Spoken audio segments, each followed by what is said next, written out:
Hello, my name is Nola, and I'm going to be reading a book called Mr. Tickle by Robert Hargreaves. It was a warm, sunny morning in his small house on the other side of the forest. Mr. Tickle was asleep. You didn't know that there was such a thing as a tickle, did you? Well, there is. Tickles are small and round, and they have arms that stretch and stretch and stretch. Extraordinarily long arms.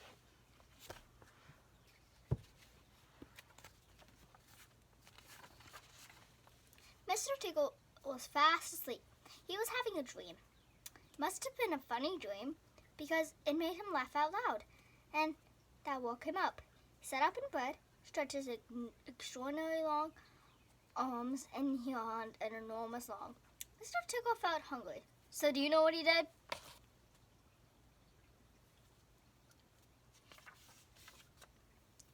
He reached out one of his extraordinarily long arms, opened the bedroom door, reached down the stairs, opened the kitchen cupboard, reached into the kitchen cupboard, opened the cookie jar and took out a cookie, brought it back upstairs, through the bedroom door and back into his bed.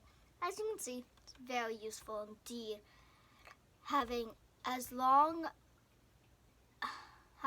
as long as Mr. Tickle's, Mr. Tickle munched his cookie. He looked out of the window. Day looks like a tickling day. He thought to himself.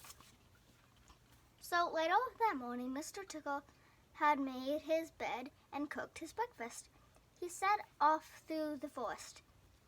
As he walked along, he kept his eyes very wide, looking for somebody to tickle, looking for anybody to tickle.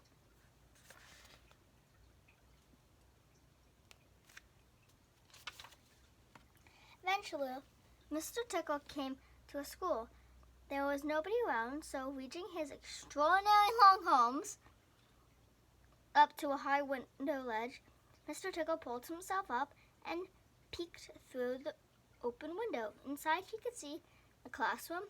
There were children sitting at their desk, and their teacher was writing on the blackboard.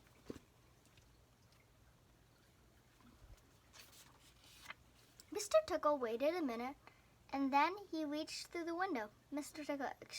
Tickle's extraordinarily long arms went right up to the teacher's, paused, then tickled. The teacher jumped to see the air and turned very quickly to see who was there, but nobody was.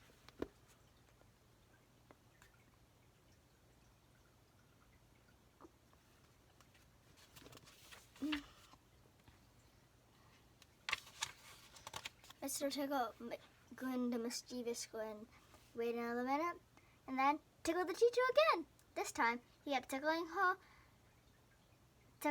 The teacher was laughing and saying, "Stop it," over again. All the children were laughing, too, at such a funny sight. There was a terrible pandemonium.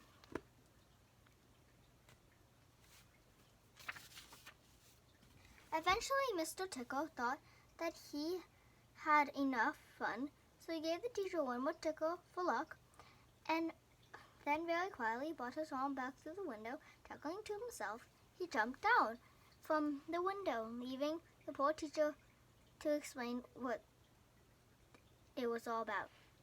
Of course, he couldn't. Then Mr. Tickle went to town. All that day, what a day Mr. Tickle had. He tickled the policeman on traffic duty in the middle of town. It caused an enormous traffic jam. He tickled the grocer. Just as he was piling apples neatly in a shop window, the grocer fell backwards and the apples all rolled over the shop.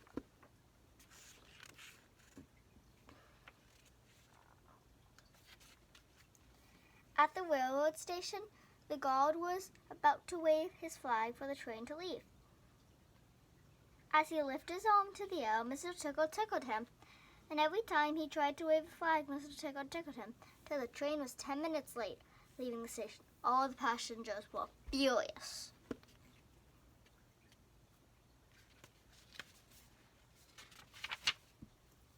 That day, Mr. Tickle tickled everybody. He tickled the doctor, he tickled the butcher. He even tickled Mr. Stamp, the postman, who dropped all of his letters in a puddle.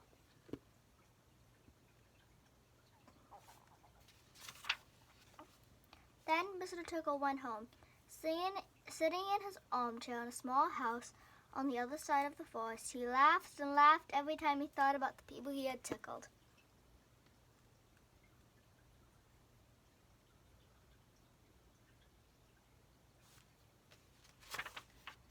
So, if you are in any way ticklish, beware of Mr. Tickle and those extraordinary long arms of his. Just think, perhaps somewhere around this very moment, while you're reading this book, perhaps his extraordinary long arms is already creeping up to the door of this room.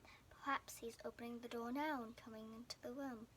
Perhaps before you know what has truly happened, you will be really and truly tickled. I hope you enjoyed the book. Have a good day. Stay safe. Stay healthy.